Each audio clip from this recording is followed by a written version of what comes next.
Hello दोस्तों, welcome to Hindi code class. पिछले lecture में हमने रेडिस कैश को डिटेल में समझा था। मतलब रेडिस कैसे कैसे इंटरनली काम करता है, मेमोरी में डेटा स्टोर कैसे करता है। इसके अलावा cache hit and cache miss को भी डिटेल में डीप डाइव किया था। अब आज हम कैशिंग पैटर्न्स के बारे में समझेंगे, जो कि कैशिंग का एक बहुत ही इंपॉर्टेंट कॉन्सेप्ट है। एंड ऐसा नहीं है कि ये सिर्फ रेडिस के लिए ही इम्पोर्टेंट है, एक्चुअली ये सिस्टम डिज़ाइन का एक कॉन्सेप्ट है जो कैश में यूज होता है। तो इस वजह से इसको इंटरव्यू में भी बहुत ज़्यादा पूछा जाता है। मतलब कैशिंग पैटर्न से रिलेटेड इंटरव्यू में भी बहुत फ्रिक्वेंटली क्वेश्चन किए जाते हैं, तो इसी वजह से इसको यहाँ पर कवर करना ज़रूरी हो जाता है।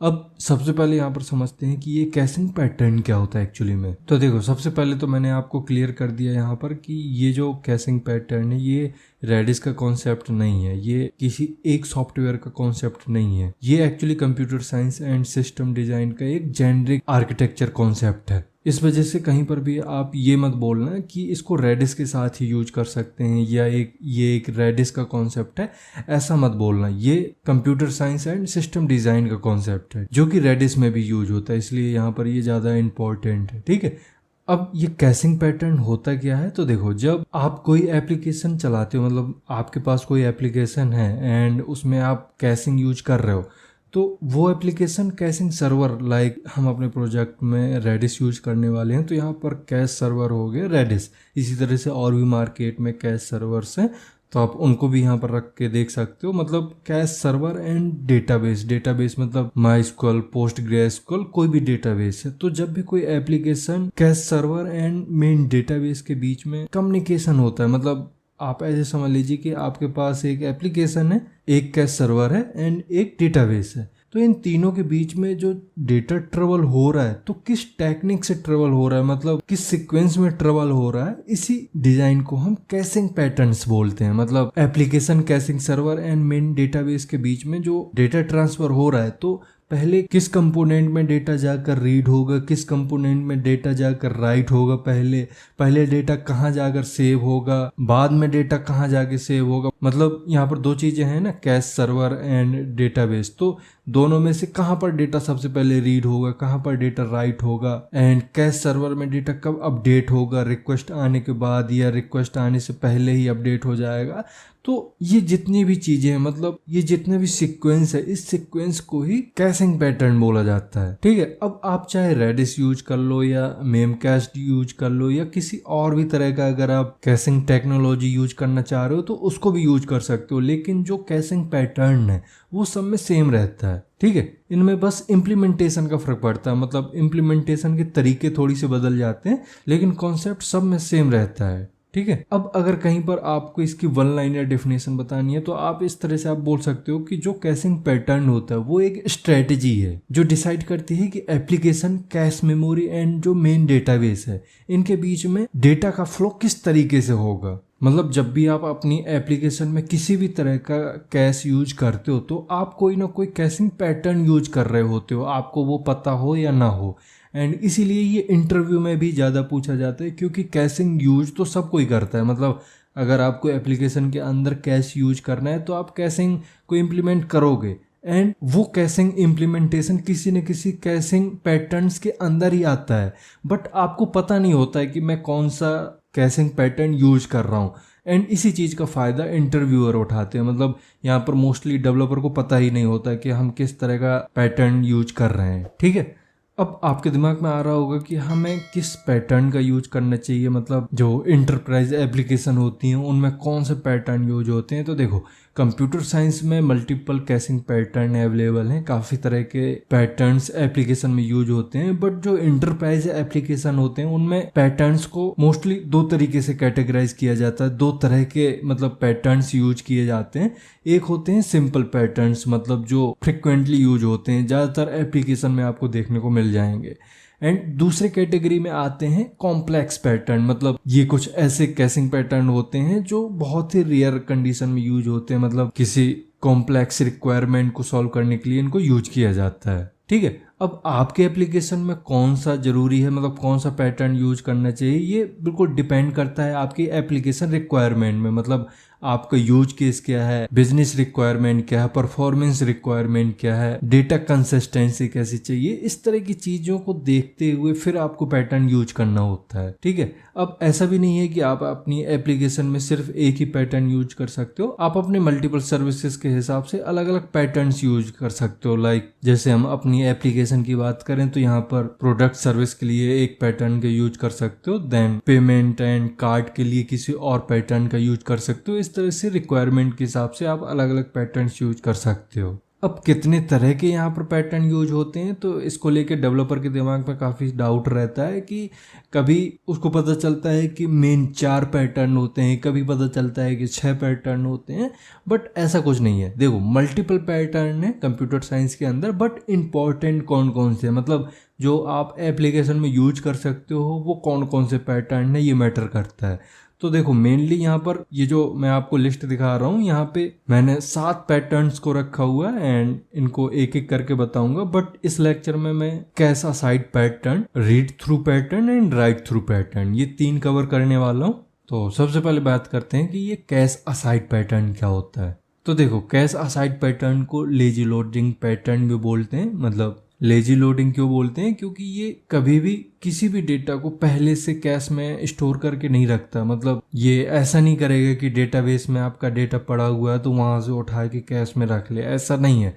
ये तब काम करेगा जब आपकी रिक्वेस्ट आएगी। मतलब इस तरह के कैश हमेशा वेट करते रहते हैं आपकी रिक्वेस्ट का, एंड जब आप कोई रिक्वेस्ट भेजते हो किसी एक्चुअल डेटा के लिए तो उसी टाइम पर कैश में डेटा स्टोर होता है। मतलब मान लीजिए आप कैशिंग का यूज कर रहे हो अपने एप्लीकेशन में एंड आप कोई रिक्वेस्ट नहीं भेज रहे हो। मतलब अगर हम अपने ई कॉमर्स एप्लीकेशन की बात करें तो मान लीजिए आपके पास प्रोडक्ट सर्विस है एंड यूजर को प्रोडक्ट लिस्ट चाहिए, तो जब तक यूजर कोई रिक्वेस्ट नहीं भेजेगा आपकी एप्लीकेशन में प्रोडक्ट्स के लिए तब तक कैश में कोई डेटा स्टोर नहीं होगा। एंड देन जैसे ही रिक्वेस्ट आती है तो उस टाइम पर कैश में डेटा लोड हो जाएगा। ठीक है, इसके अलावा एक और चीज है इस पैटर्न के बारे में कि जो मोस्टली इंडस्ट्री है, जो मोस्टली एप्लीकेशन है रियल वर्ल्ड इंडस्ट्री में, ज्यादातर एप्लीकेशन रेडिस का यूज करती हैं एंड रेडिस के यूज करने की वजह से ज्यादातर एप्लीकेशन में इसी कैश असाइन पैटर्न का ही यूज हुआ होता है। अब यहाँ पर एक चीज का और ध्यान रखना है कि जब भी आपसे इस कैश असाइड पैटर्न के बारे में पूछा जाता है तो यहाँ पर आपको ये जरूर बोलना है कि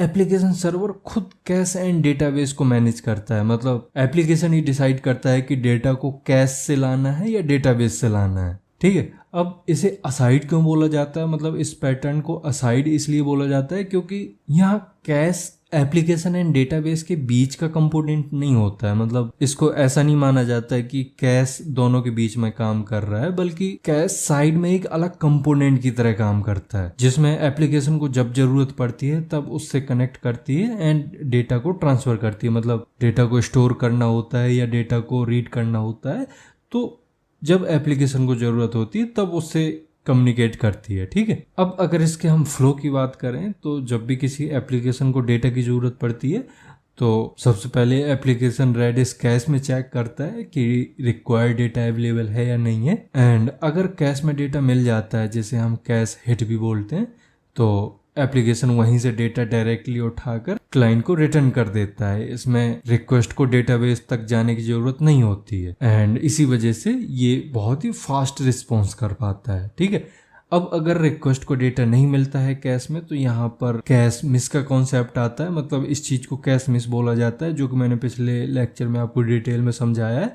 तो जिन भी लोगों ने पिछला लेक्चर नहीं देखा है उसको एक बार जरूर देख लें, जिससे ये cache hit and cache miss का जो कॉन्सेप्ट है वो क्लियर हो सके। ठीक है, तो मैं यहाँ पर बता रहा था कि अगर कैश में डेटा नहीं मिलता है रिक्वेस्ट को तो फिर रिक्वेस्ट डेटाबेस में जाकर एक्चुअल डेटा को फैच करती है। देन डेटाबेस से जब डेटा को यूजर को भेजना होता है तो यूजर को भेजने से पहले उस डेटा को कैश में स्टोर किया जाता है, कैश में अपडेट किया जाता है एंड बाद में वही डेटा यूजर को रिटर्न कर दिया जाता है। अब इससे होगा क्या कि जब भी नेक्स्ट टाइम रिक्वेस्ट आएगी तो उसको फिर डेटाबेस के पास नहीं जाना पड़ेगा, क्योंकि फिर डेटा इसको कैश में ही मिल जाएगा एंड कैश से ही डेटा ये रीड करके वापस यूजर को रिटर्न कर देगा। ठीक है, अब इसका यूज केस क्या है, मतलब किस एप्लीकेशन में इसको यूज कर सकते हैं। तो ऐसे एप्लीकेशन जो रीड हैवी होते हैं, मतलब ऐसे एप्लीकेशन जहां पर डेटा को बार बार रीड किया जाता है लेकिन अपडेट एंड राइट ऑपरेशन बहुत कम होते हैं, तो ऐसी सिचुएशन में हमें कैश असाइड पैटर्न का यूज करना होता है। इसके अलावा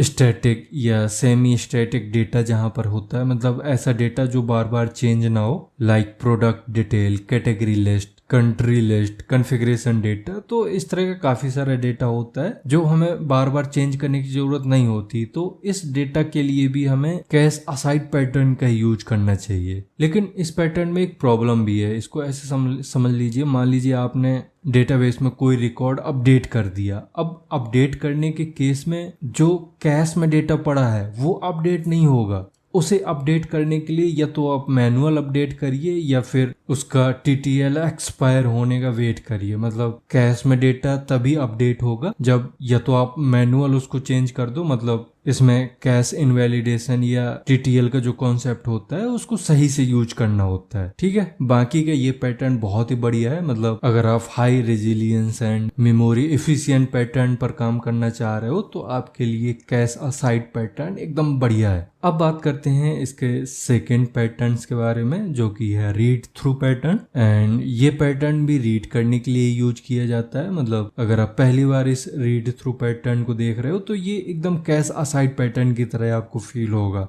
बट इन दोनों में काफी बड़ा टेक्निकल डिफरेंस होता है। लाइक जो कैश असाइड पैटर्न होता है उसमें एप्लीकेशन खुद डिसाइड करता है कि डेटा कैश से लेना है या डेटाबेस से लेना है, बट रीड थ्रू पैटर्न में एप्लीकेशन को डेटाबेस के बारे में कुछ पता नहीं होता। यहाँ पर एप्लीकेशन सिर्फ कैश से ही कम्युनिकेट कर सकता है। मतलब अगर आप कैश असाइड पैटर्न की बात करो तो वहां पर जो एप्लीकेशन है वो कैश एंड डेटाबेस, मतलब जो कैश सर्वर है एंड जो मेन डेटाबेस है, दोनों को मैनेज करता है।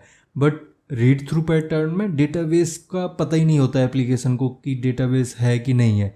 जो एप्लीकेशन को डेटा चाहिए होता है वो कैश से ही लेता है। एंड डेटाबेस से डेटा को लेना एंड कैश में स्टोर करना एंड एप्लीकेशन को रिटर्न करना डेटा, ये सब कैश की रिस्पॉन्सिबिलिटी होती है। यहाँ पर एप्लीकेशन कुछ नहीं करता। आप इसको ऐसे समझ लीजिए कि मान लीजिए आप किसी ग्रोसरी स्टोर में जाते हो, तो ग्रोसरी स्टोर है, मतलब जो दुकानदार है वो एक कैश है एंड आप एक एप्लीकेशन हो। मतलब जो कस्टमर है वो एक एप्लीकेशन है एंड जो दुकानदार है उसका एक गोडाउन है एंड गोडाउन को मान लीजिए डेटाबेस। तो आप क्या करते हो, आप सिर्फ जाते हो कैश के पास, मतलब दुकानदार के पास जाते हो कि भाई मुझे ये चीज़ चाहिए।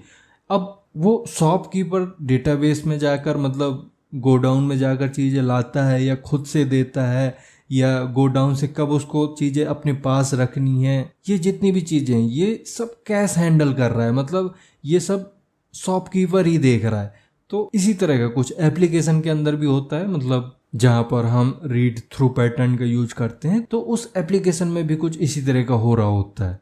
ठीक है, इसका मतलब रीड थ्रू पैटर्न में एप्लीकेशन सिर्फ कैश को जानती है। यहाँ पर डेटाबेस को मैनेज करने का काम कैश का होता है, एप्लीकेशन का नहीं होता। अब अगर बात करें इसकी रिक्वायरमेंट की, मतलब किस तरह के एप्लीकेशन में इसको यूज किया जाता है, तो जब आप चाहते हो कि एप्लीकेशन में डेटाबेस की क्वेरीज या फैचिंग लॉजिक को बार बार यूज न किया जाए, बार बार न लिखा जाए, तो ऐसे एप्लीकेशन में रीड थ्रू पैटर्न का यूज किया जाता है। दूसरी चीज, अगर आपके एप्लीकेशन में मिलियंस ऑफ रिक्वेस्ट आती हैं एंड आपका डेटाबेस उसको हैंडल नहीं कर पा रहा है, तो उस सिचुएशन में आपको रीड थ्रू पैटर्न का यूज करना चाहिए, जिसके बाद कैश खुद से ही डेटा को हैंडल करने लग जाएगा एंड जो पूरा लोड पहले आपके डेटाबेस पर जा रहा था, अब वो पूरा लोड आके कैश में आएगा, जिसकी वजह से आपका डेटाबेस फ्री हो जाएगा एंड आपका एप्लीकेशन स्मूथली वर्क करने लग जाएगा। ठीक है, अब बात करते हैं तीसरे पैटर्न की, जो कि है राइट थ्रू पैटर्न। एंड जिस तरह से रीड थ्रू पैटर्न डेटा को राइट करने का तरीका प्रोवाइड करता है, उसी तरह से राइट थ्रू पैटर्न डेटा को राइट या अपडेट करने का तरीका प्रोवाइड करता है। ठीक है, अब अगर इस पैटर्न के मेन ऑब्जेक्टिव की बात करें तो यहाँ पर ये चाहता है कि कैश एंड डेटाबेस को दोनों को एक साथ ही सिंक्रोनाइज किया जा सके, मतलब दोनों के अंदर ही सेम डेटा होना चाहिए। आप ऐसे समझो कि इस पैटर्न में जब भी एप्लीकेशन किसी डेटा को इंसर्ट या अपडेट करता है तो एप्लीकेशन सिर्फ डेटाबेस में डेटा सेव नहीं करती, इससे पहले इसको कैश में डेटा को सेव करना पड़ता है। मतलब जब कोई इंसर्ट या अपडेट की रिक्वेस्ट आती है तो डेटाबेस में डेटा सेव होने से पहले कैश में डेटा सेव होगा एंड कैश में डेटा सक्सेसफुली सेव हो जाने के बाद फिर डेटाबेस में जाकर सेव होगा। एंड जब तक डेटाबेस में डेटा सक्सेसफुली राइट नहीं हो जाएगा तब तक यूजर को कोई रिस्पॉन्स नहीं जाएगा। तो अब आपको ये फ्लो समझ में आ गया होगा कि रिक्वेस्ट आती है पहले कैश के पास, कैश में डेटा राइट हो जाता है, इसके बाद रिक्वेस्ट जाती है डेटाबेस के पास एंड डेटाबेस में डेटा सक्सेसफुली राइट होता है, सक्सेसफुली सेव होता है। एंड जब वहाँ पर ये ऑपरेशन परफॉर्म हो जाता है देन यूजर को रिस्पॉन्स जाता है कि सक्सेसफुली आपका डेटा इंसर्ट हो गया है। मतलब राइट थ्रू पैटर्न में कैश एंड डेटाबेस दोनों पर एक ही रिक्वेस्ट के अंदर डेटा अपडेट होता है। ठीक है, अब अगर इसको मैं कैश असाइड पैटर्न से कंपेयर करूं तो वहां पर जो एप्लीकेशन होता था वो कैश एंड डेटाबेस को खुद से ही मतलब मैनुअली अपडेट करता था। अगर कैश में डेटा को अपडेट होना है तो कैश में मैनुअली अपडेट होगा एंड डेटाबेस में भी मैनुअली होता है, मतलब आपको कोड लिखना पड़ता है कि इस डेटा को जाके डेटाबेस में स्टोर करना है, राइट। एंड ऑटोमेटिक कैश में तभी डेटा अपडेट होता है जब TTL एक्सपायरी हो जाता है एंड एक्सपायरी होने पे कैश से डेटा हट जाता है एंड जब रिक्वेस्ट को कैश में डेटा नहीं मिलता है तो फिर वो डेटाबेस के पास जाता है एंड डेटाबेस से डेटा लाने के बाद कैश में स्टोर करता है एंड फिर क्लाइंट को वापस करता है। तो ये फ्लो था कैश असाइड पैटर्न का। बट राइट थ्रू पैटर्न में एप्लीकेशन को सिर्फ कैश को अपडेट करना पड़ता है, इसके बाद कैश खुद से ही डेटाबेस में डेटा जाकर अपडेट कर देता है एंड जैसे ही डेटाबेस में सेम डेटा अपडेट होता है तो कैश के पास एक्नॉलेजमेंट आ जाती है, मतलब कैश को पता चलता है कि अब सक्सेसफुली डेटा अपडेट हो गया है तो कैश एप्लीकेशन को बोल देता है कि भाई अब क्लाइंट को बोल दो कि डेटा सक्सेसफुली स्टोर हो गया। तो इसमें कुछ इस तरह से काम होता है। ठीक है, अब ये पैटर्न किस तरह की एप्लीकेशन में यूज किए जाते हैं तो देखो, जहाँ भी बहुत फ्रिक्वेंटली डेटा चेंज हो रहा है, मतलब बहुत सारी ऐसी जगह होती हैं जहाँ पर डेटा बार बार चेंज हो रहा है, लाइक अगर कोई ट्रांजैक्शन सर्विस है, पेमेंट सर्विस है, तो अगर बिजनेस अकाउंट है यूजर का तो मान लीजिए उसके हर मिनट या हर सेकेंड में डेटा चेंज हो रहा है तो यहाँ पर राइट थ्रू पैटर्न का यूज करना चाहिए। एंड राइट थ्रू पैटर्न का यूज करने की वजह से कैश में एंड डेटाबेस में दोनों में सेम डेटा अपडेट रहेगा, जिस वजह से डेटा कंसिस्टेंसी बनी रहेगी। ठीक है, अब अगर इसका कोई प्रॉब्लम आपसे पूछ देता है कि इस पैटर्न को यूज करने से क्या क्या दिक्कतें आती हैं एप्लीकेशन में, तो इसका सिर्फ एक ही प्रॉब्लम है कि इस पैटर्न में कैश एंड डेटाबेस में दोनों जगह सेम टाइम पर डेटा अपडेट हो रहा होता है, जिस वजह से जो अपडेट ऑपरेशन है, मतलब इंसर्ट या अपडेट ऑपरेशन परफॉर्म हो रहे हैं, वो थोड़ा सा स्लो हो जाता है। ठीक है, तो अब ये पैटर्न क्लियर हो गए होंगे, मतलब ये वो पैटर्न थे जो ज़्यादातर एप्लीकेशन में फ्रिक्वेंटली यूज होते हैं, ये कोई कॉम्प्लेक्स पैटर्न नहीं है। ठीक है, अब जो कॉम्प्लेक्स पैटर्न है या एडवांस पैटर्न है इनको हम नेक्स्ट लेक्चर में कवर करने वाले हैं, इस लेक्चर में अब इतना ही रहने देंगे। तो अगर आपको इस लेक्चर के थ्रू ये पैटर्न कॉन्सेप्ट समझ में आया है तो लेक्चर को लाइक करिए एंड अगर अभी तक चैनल को सब्सक्राइब नहीं किया तो चैनल को सब्सक्राइब भी करें। अब मिलते हैं नेक्स्ट लेक्चर में। Thank you.